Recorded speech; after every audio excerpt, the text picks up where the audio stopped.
இப்போது அம்மையிடமிருந்து மீண்டும் இடச்சுற்றாக வந்து நந்தியின் முன் நிற்கிறோம். அங்கே நந்தியை வணங்கி பாடுகிறோம் சில திருமந்திர பாடல்களினாலே.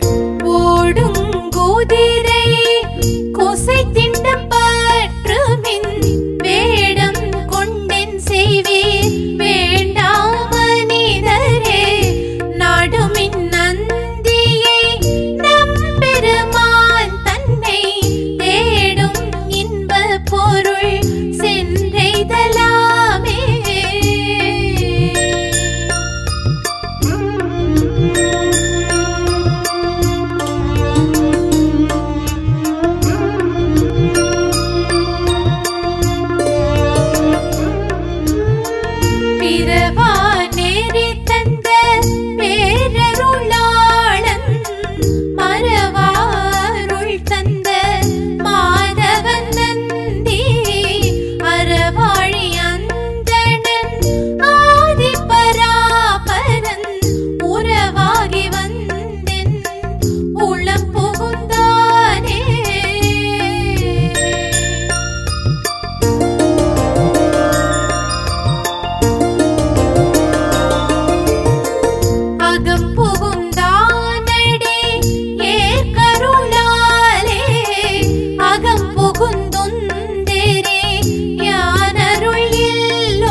இதோ நந்தியின் கொம்புகளுக்கிடையில் இப்பொழுது சிவலிங்கத்தை தரிசிக்கிறோம்.